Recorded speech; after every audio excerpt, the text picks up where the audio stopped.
हिंदी में यूपीएससी की तैयारी से संबंधित प्रोग्राम्स को देखने के लिए सब्सक्राइब करें स्टडी IQ-IAS हिंदी।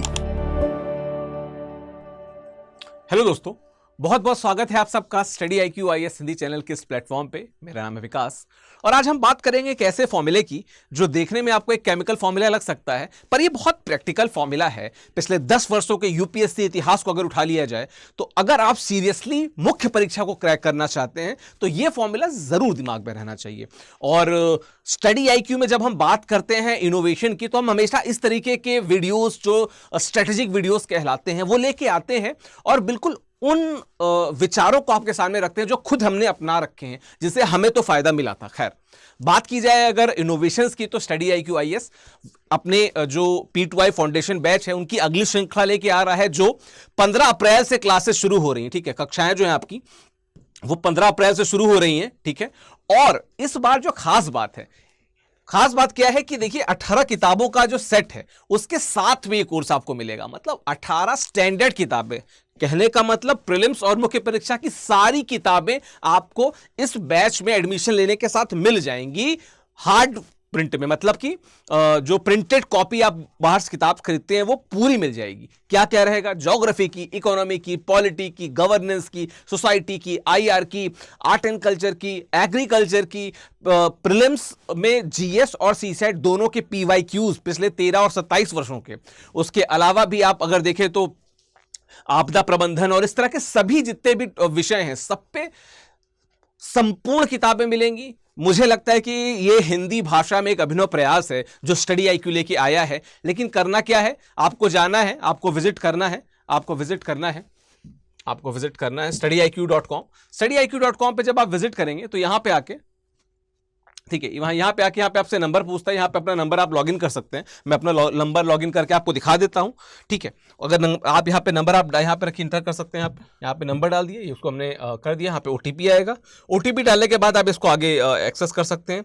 ये हमने इसको एक्सेस कर लिया। अब इसमें जब आप नीचे आएंगे तो यहाँ पे जब आप नीचे आएंगे तो यहाँ राइट हैंड साइड पे आपको UPSC foundation P2I live Hindi batches का कोर्स दिख जाएंगे। जब इस पे आप क्लिक करेंगे तो क्लिक करने पे आपको यहाँ पे क्या दिखेगा? यहाँ पे देखिए नीचे आके यहाँ पे हिंदी का बैच 5 आपको दिख रहा है। ये बैच 5 आपको यहाँ पे दिख रहा है जो 15 अप्रैल से कक्षाएं शाम 6 बजे से शुरू हो रही हैं। और जो सबसे खास बात यह है कि जब हम एक फैकल्टी के तौर पे इस तरह के किसी कोर्स की बात करते हैं तो हम इस बात को पूरी तरीके से इंश्योर करते हैं कि जब छात्र के रूप में हम पढ़ाई कर रहे थे तो किन दिक्कतों का हमने सामना किया, हमारे छात्रों को उन दिक्कतों का, उन इश्यूज का सामना न करना पड़े। और अगर आप इसको अश्योर होना चाहते हैं तो कुछ करिए मत, इस बैच पे क्लिक कीजिए और एक बार इस व्यू PDF सेक्शन पे जाइए। ये व्यू PDF सेक्शन पे आप जाएंगे और देख लीजिए कि कितने डिटेल से, कितने अच्छे तरीके से, जिसे कहते हैं कि पूरी शिद्दत के साथ बनाया हुआ एक कोर्स है। और अगर आप UPSC प्रीलिम्स और मेंस और उसके बाद इंटरव्यू, इन तीनों सेक्शंस को सीरियसली लेते हैं और चाहते हैं कि इस बार आपका जो सफर है वो यूपीएससी का खत्म होके आप प्रॉपर एक सिविल सर्वेंट बन जाएं, तो मुझे लगता है कि इससे बेहतर डिजाइन कोर्स आपको कहीं नहीं दिखेगा। खैर, करना क्या है उसके आगे आप बाय नाउ पे जाएंगे। ठीक है, बाय नाउ पे जाएंगे। अभी देखिए आपको ये कोर्स दिखा रहा है 37500 का दिखा रहा है। आप यहाँ पे ऐड प्रोमो कोड पे जाएंगे और यहाँ पे आप प्रोमो इस्तेमाल कर सकते हैं। ठीक है, प्रोमो मेरा जो कोड है विकास लाइव VIKASLIVE, विकास लाइव कोड का इस्तेमाल करेंगे, अप्लाई करेंगे। देखिए ये आपको सीधे ही 7500 कम यानी कि 30,000 का ये कोर्स आपको पड़ेगा। यानी कि आपको लगभग 57% का टोटल कोर्स में आपको ऑफ मिल रहा है। ठीक है, जो 70,000 का बैच था वो आपको मात्र 30,000 में मिल रहा है विकास लाइव कोड का प्रयोग करके।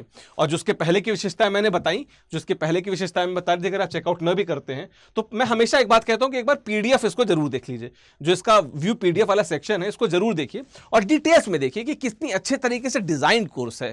प्रीलिम्स पे, मेंस पे, यानी मुख्य परीक्षा पे, पर्सनालिटी टेस्ट यानी इंटरव्यू पे इक्वल फोकस है। और हमारी कोशिश यह है कि अगर एक बार आप प्रीलिम्स को अच्छी तरीके से दे लें तो इंटरव्यू तक हम आपके साथ रहेंगे। कोशिश यह करेंगे कि इस वर्ष या जो आपका बैच है, अगर आप 2026 भी ले रहे हैं तो आपकी सफलता सुनिश्चित हो।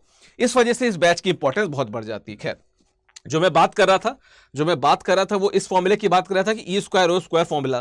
तो E²O² क्या चीज है देख लेते हैं। देखिए, अगर बात की जाए मुख्य परीक्षा की, तो हम लोग सबको पता है कि मुख्य परीक्षा में पहले तो हिंदी, मतलब जो आप जो भी भाषा हो, मैं मान के चल रहा हूं कि आपकी हिंदी ही होगी क्योंकि हम हिंदी चैनल पे आपसे मुलाकात कर रहे हैं। तो सबसे पहले तो हिंदी एक भाषा के तौर पे आपके साथ रहती है, जो क्वालिफाइंग वाला रहता है, ठीक है। उसके बाद इंग्लिश रहता है। हिंदी इंग्लिश को अगर छोड़ दिया जाए तो बाकियों के नंबर भी जुड़ते हैं, ठीक है। अब जब नंबर जुड़ने की, देखिए यूपीपीसी जब हुआ करता था तो मतलब जब उसमें ऑप्शनल हुए करते थे तब भी जुड़ता था, लेकिन अभी भी उसमें हिंदी और इंग्लिश के नंबर, तो इंग्लिश तो खैर नहीं है पर हिंदी के नंबर उसमें जुड़ते हैं। यहां पे नंबर नहीं जुड़ते, वो क्वालिफाइंग होता है। क्वालिफाई करेंगे तो आपके मुख्य परीक्षा बाकी देखी जाएगी। और एक समय तो इसका बहुत इंपॉर्टेंस था, हालांकि आजकल सुनने में ये आ रहा है, क्योंकि मेरे तो अटेम्प्ट्स खत्म हो चुके हैं, पर जो सुनने में आ रहा है कि वापस से वो दौर आ रहा है कि कहीं ना कहीं अंग्रेजी की परीक्षा थोड़ी टफ की जा रही है। उस पर ओम सर की क्लासेस आप देख सकते हैं, हमारे चैनल पे मिल जाएगी आपको। खैर, मैं आता हूं मेन मुद्दे पे कि जिनसे नंबर बनता है, नंबर जुड़ता है, रैंक या मेरिट डिसाइड होती है, वो जो पेपर हैं जिनको मुझे लगता है जिन पे आपको फोकस करना चाहिए, जिनको हम ई स्क्वायर की बात करते हैं।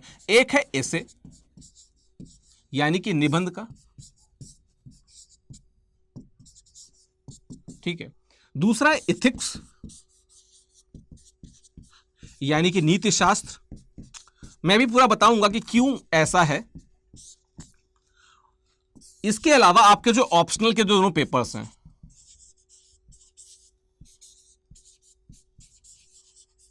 यानी कि वैकल्पिक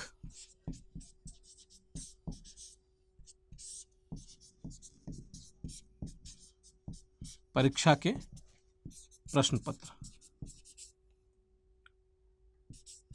परीक्षा नहीं, वैकल्पिक विषय होना चाहिए यहां पे, माफ कीजिएगा, वैकल्पिक विषय के,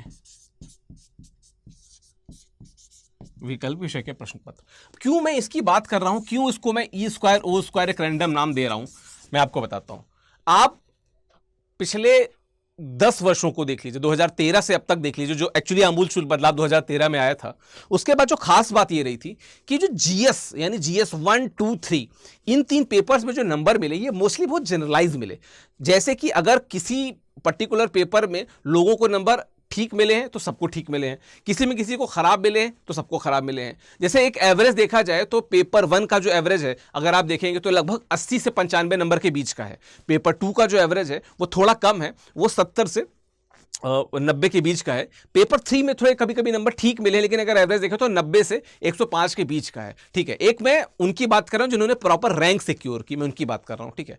लेकिन जिस चीज ने एक्चुअली में डिफरेंस क्रिएट किया, अंतर क्रिएट किया, वो क्या था? वो था एसे का पेपर, इथिक्स का पेपर और ऑप्शनल पेपर्स। मैं खुद उस जर्नी का गवाह हूं कि जब ज्योग्राफी में, जो मेरा शुरुआती ऑप्शनल था, मैंने बहुत मेहनत की थी, बहुत अच्छे से पेपर दिया था, बावजूद उसके ज्योग्राफी में मुझे अच्छे नंबर नहीं मिले थे। टेस्ट सीरीज लगाया करता था, टेस्ट सीरीज में टॉप में रहा करता था, फैकल्टीज कहते थे कि you will get good marks, but result is कि नहीं हुआ मेरा।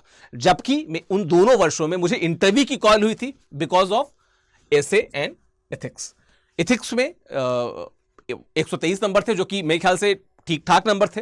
और निबंध की बात की जाए तो निबंध हमेशा से मेरा फेवरेट पीस ऑफ क्या कहते हैं टॉपिक रहा, जिसको मैं हमेशा से कोशिश करता था कि अच्छे तरीके से लिखूं। चूंकि मैं पहले भी लिखता रहता था व्लॉग्स पे या कुछ न्यूज़पेपर्स पे लिखता रहा था, अभी भी मैं दैनिक जागरण या आईनेक्स में आर्टिकल्स लिखता रहता हूं, ठीक है। जो बात है, मुख्य बात है वो ये कि जब मैं बात करता हूं एसे की, तो एसे हमारे जो विजन है ना, एक अभ्यर्थी के तौर पे और एक जिसे कहते हैं कि तार्किक अभ्यर्थी के तौर पे, हमारे विजन को ना एकदम ओपन कर देता है। आप को कोई अगर प्रश्न आया है, सपोज कीजिए कि एक आपको कोटेशन आ गया, if I have seen farther then it is by, या छोड़ दीजिए, लंबा छोड़ देते हैं, on the shoulder of giant, अगर सिर्फ ये स्टेटमेंट आ गया और अगर आपको उसके पीछे की बैक थ्योरी पता है तो इसके प्रोज एंड कॉन्स दोनों हो सकते हैं। हो सकता है कि आप प्रेजुडिस हो जाए लिखने के लिए, लेकिन आपको इसकी बैक थ्योरी नहीं पता है कि क्या ये न्यूटन ने क्या कहते हैं रॉबर्ट हुक को लिखा था या कोई और इसका इतिहास रहा। अगर ये नहीं पता है, आपको सिर्फ इस फ्रेज का मतलब पता है, और फिर आप जो अपना ऐसे नरेट करेंगे, जो अपनी भावनाओं को विस्तार देंगे, ठीक है, वो एक्चुअली में तय करेगी कि आपको कितने अच्छे नंबर मिलने वाले, ठीक है। तो ऐसे और एथिक्स, एथिक्स की बात क्यों करो, नीति शास्त्र। देखिए नीति शास्त्र क्या है, नीति शास्त्र में क्या करना रहता है। अल्टीमेटली जिस सब्जेक्ट की सबसे ज्यादा आपको जरूरत पड़ेगी वो होगा नीति शास्त्र, ठीक है। सबसे ज्यादा मतलब आपके क्रियाविधि से लेके आपके कार्यविधि तक आपके आंतरिक विमर्श से लेकर आपके बाह्य विमर्श तक जिस सब्जेक्ट का, जिस विषय का सबसे ज्यादा असर होगा वो है एथिक्स यानी कि नीति शास्त्र। और जब मैं नीति शास्त्र की बात करता हूं तो एक चीज मैं बहुत स्पष्ट तरीके से बता देता हूं कि नीति शास्त्र कोई यूटोपियन सब्जेक्ट नहीं है। नीति शास्त्र बहुत बेसिक सा सब्जेक्ट है। आपको बस करना यह है कि नीति शास्त्र के जितने भी टॉपिक्स हैं, पहले तो टॉपिक्स में क्लियरिटी रख लीजिए कि अगर मैं क्या कहते हैं मानवीय अंतर संबंध की बात करता हूं, संवेदना की बात करता हूं, मैं बात करता हूं संवेगात्मक बुद्धिमत्ता या जिसे भावनात्मक बुद्धिमत्ता कहते हैं, या मैं इस तरह के अलग अलग टर्म्स की बात करता हूं, तो you should be clear about the terms, terminologies and the definitions. मतलब क्या, उन विषयों की परिभाषा आपके दिमाग में एकदम क्लियर होनी चाहिए, स्पष्ट होनी चाहिए, कोई कंफ्यूजन नहीं होना चाहिए, नंबर एक। नंबर दो, जब आप एथिक्स पढ़िए तो ये सोच के ना पढ़िए कि कौन सा हुआ, कौन सा थ्योरी पढ़ने, नहीं, आप रिलेट कीजिए। कैसे रिलेट कर सकते हैं? जितने भी आपके टॉपिक्स हैं उन पे एक नॉर्मल एग्जांपल ले लीजिए। नॉर्मल एग्जांपल से मेरा मतलब क्या है कि वो एग्जांपल जो अमूमन आपने सोचे होंगे कि जैसे डायलेमा, अगर कोई दुविधा की स्थिति है तो कई बार क्या कहते हैं वर्क प्लेस पे डायलेमा आ जाता है कि किसको क्या भूलूं, क्या याद करूं, किसको चुनूं, किसको छोड़ूं, इस तरह की चीजें आती हैं। तो आप एक इस तरीके का एग्जांपल ले लीजिए, एक प्रैक्टिकल एग्जांपल ले लीजिए, ठीक है। दूसरा क्या है, आप हर जो टॉपिक है ना उस टॉपिक पे एक जिसे कह सकते हैं बड़े किसी थ्योरिटिशियन या फिलोसोफर या मनोवैज्ञानिक या किसी बड़े विद्वान की कोटेशन को याद कर लीजिए कि कैसे इसको इसमें लिख सकते हैं। थर्ड थिंग, कुछ ऐसे टॉपिक्स है जहां पे एक फिलोसोफर का पूरा सेक्शन ही है। आप देखिएगा एक में जो विभिन्न जो फिलोसोफर्स हैं उनके साहित्यिक अवदान का सेक्शन है, जहां पे आप हीगल को पढ़ते हैं, जहां पे आप मार्क्स को पढ़ते हैं, जहां पे आप इवन विवेकानंद को पढ़ते हैं, और जितने भी विचारक हुए इंक्लूडिंग गांधी जी, नेहरू और इस तरह के लोगों के अवदान को भी आप देखते हैं। इनको कैसे इनकॉर्पोरेट कर सकते हैं, किन किन जगहों पे आपको लगता है कि गांधी का जो पॉइंट ऑफ व्यू है वो सत्यनिष्ठा में आता है, किन किन जगहों पे अंबेडकर आपको लगते हैं, नेहरू लगते हैं, किन किन जगहों पे ये लोग दिखते हैं, इनको कैसे यूज कर सकते हैं। और जिसे कहते हैं आइसिंग ऑन द केक क्या हो जाएगा कि आप कुछ नए एग्जाम्पल्स को सेट करिए, कुछ नए एग्जाम्पल्स ढूंढिए, जो नए आईएएस ऑफिसर्स ने कुछ प्रतिमान गढ़े हैं, आप उनकी बात कर सकते हैं। आप जयशंकर प्रसाद की बात, सॉरी जयशंकर प्रसाद कह दिया, जो इस समय जो करंट विदेश मंत्री हैं हमारे, ठीक है, एस जयशंकर, मैं विजय शंकर प्रसाद बोल गया, हालांकि वो भी क्या कहते हैं एक अच्छे मंत्री थे।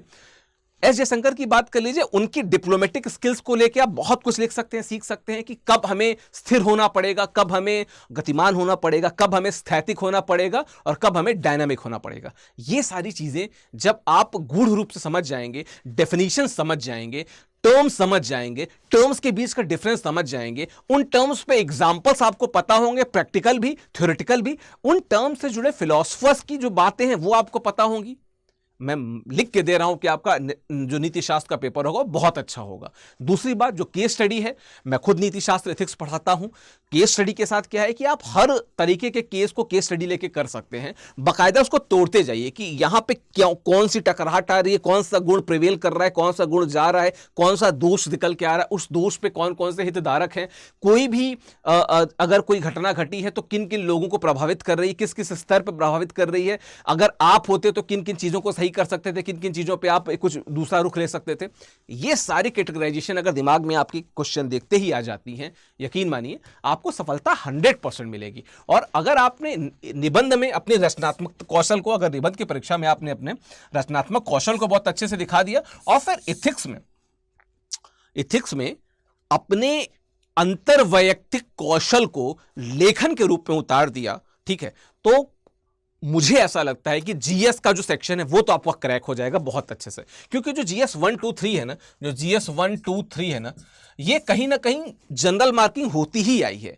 बहुत घटिया या बहुत अच्छा किसी का, मतलब घटिया तो हो ही सकता है, बहुत अच्छे नंबर किसी ने आउटस्टैंडिंग नहीं मार दिए कि 140 142। एथिक्स में पॉसिबल है, एथिक्स में लोगों ने 130 तक क्रॉस किया हुआ है, बहुत आराम से क्रॉस किया। खैर, जब मैं ऑप्शनल पेपर की बात करता हूं तो आपकी जितनी पकड़ है, और अक्सर कुछ ऐसे सब्जेक्ट्स होते हैं जैसे लिटरेचर हो गया, मैं हिंदी लिटरेचर पढ़ाता हूं यहां स्टडी आईक्यू में, मुझे इस बात का पूरा अभिमान है, गर्व है कि हिंदी लिटरेचर एक ऐसा ऑप्शनल है जो अगर आपने थोड़ी भी, जिसे कहते हैं कि मेहनत के साथ, ईमानदारी के साथ पढ़ लिया, आत्मसात कर लिया, तो ये आपको बहुत अच्छा नंबर दिखे जाएगी। मैंने हिंदी लिटरेचर खुद से पढ़ा है, ठीक है, मैं एकलव्य की तरह था। निश्चित तौर पे कुछ बाहर ऐसे कुछ प्रतिमान लोग थे जिनकी नोट्स थी या जिनके कुछ वीडियोस थे जिससे थोड़ा सा मुझे आइडिया लगा। मेहनत मेरी खुद की थी, कहीं मैंने गाइडेंस नहीं लिया था। बावजूद उसके जो फर्स्ट अटेम्प्ट था उसमें मुझे 257 नंबर्स मिले थे, जो बहुत अच्छे थे। जहां मेरे ज्योग्राफी में 203 207 नंबर आ रहे थे, वहां 257 नंबर बड़े नंबर थे। और उसके बाद जो अगला अटेम्प्ट था उसमें मैं 297 तक गया, मतलब क्या कि लगभग 300 तक पहुंचा था, which is a very good number. फिर 300 क्रॉस भी किया। इसका मतलब क्या है कि अगर हिंदी लिटरेचर या इस तरीके का कोई ऑप्शन लेते हैं, आजकल लिटरेचर्स में अच्छे नंबर मिल रहे हैं, Tamil literature, Sanskrit literature, Hindi literature, Marathi literature, there are मतलब एम्पल ऑफ चांसेस कि आप अगर लिटरेचर लेते हो तो आपको अच्छे नंबर मिलेंगे। उसके अलावा भी कुछ सब्जेक्ट्स हैं, कभी कभी मौसम आता है कभी नहीं आता है, साइंस के सब्जेक्ट्स हैं। तो अगर आपने ऑप्शनल पे पकड़ बना ली, मैथ्स ऑप्शनल है, अगर आपने बहुत अच्छे से पकड़ बना ली ना और उसको कमांड ऐसा कर लिया कि आप 300 नंबर अगर आप ऑप्शनल में मान के चलिए, इस ऑप्शनल में आप कहीं 200, चलिए थोड़ा सा उसको स्पष्ट अगले स्लाइड पे कर देता हूं। अगर आपने ऑप्शनल में ना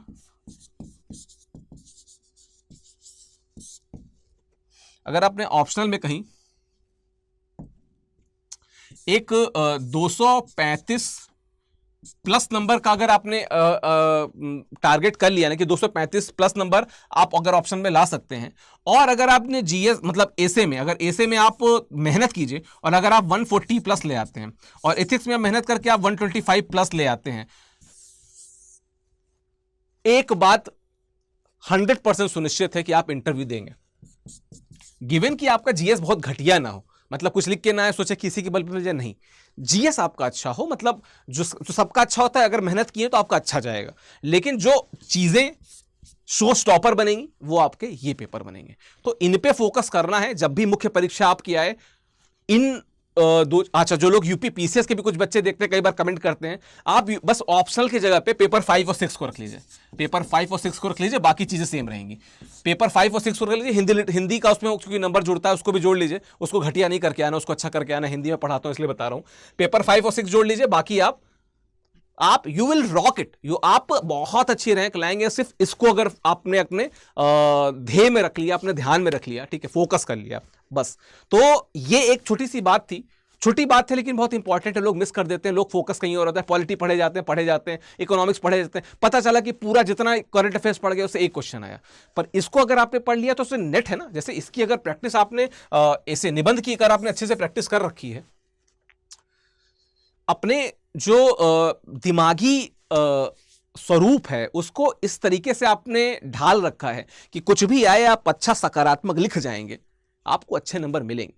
इथिक्स को आपने सही से कंठस्थ कर रखा है, समझ रखा है, अंडरस्टैंडिंग सही है, कोई नहीं रोक सकता आपको अच्छे नंबर लाने से। एक बात जान लीजिए, चाहे आप हिंदी माध्यम के हो या अंग्रेजी माध्यम के हो, ठीक है, तो बस उसके बाद ऑप्शनल पे वही 4 बांस 24 गज अंगुल अष्ट प्रमाण ता ऊपर सुल्तान है मत चूके चौहान। और फिर जाते जाते एक बार फिर से मैं बता देता हूं कि ये हमारा जो हिंदी बैच 5 है ये लॉन्च है, हिंदी बैच 5 है जो लॉन्च है, ठीक है।